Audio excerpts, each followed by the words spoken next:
आज हाम्रो यस संस्थालाई कुलमान सिंहलाई बौद्ध तिमाल जात्राको अवसरमा नागरिक अभिनन्दन हुँदैछ। हाम्रो सम्मानित व्यक्तित्वहरूलाई अहिले सम्मान गर्दै हुनुहुन्छ।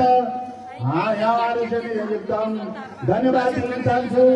आज बौद्धमा पुरै नागरिक अभिनन्दन सम्मानित व्यक्तिहरूलाई पनि म मेरो तर्फबाट धेरै धेरै नेपालका नायक सम्मानित भावले धन्यवाद दिँदै मेरो आफ्नो भनाइले यहाँ अन्त्य गर्न चाहन्छु। बोला अहिले नागरिक अभिनन्दनमा चाहिँ बौद्ध तिमाल जात्राको अवसरमा उज्यालो नेपालका नायक कुलमान सिंहलाई अहिले नागरिक अभिनन्दन हुँदैछ। यहाँले देख्न सक्नुहुनेछ अहिले धेरै भिडभाड देखिरहेको छु।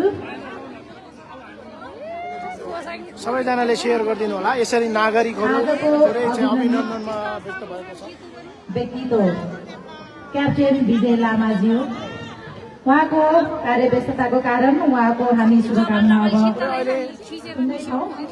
नागरिक अभिनन्दनमा छ अहिले बौद्ध तिमाल जात्रामा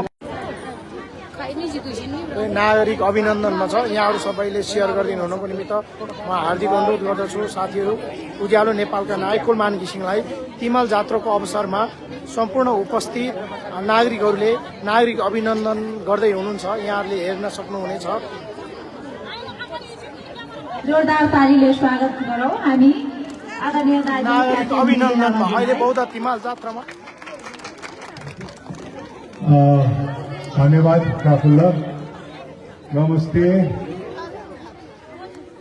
म धेरै बोल्न चाहन्न किनकि यो कार्यक्रम नै एउटा एकदम विशिष्ट श्रेणीको कार्यक्रम हो।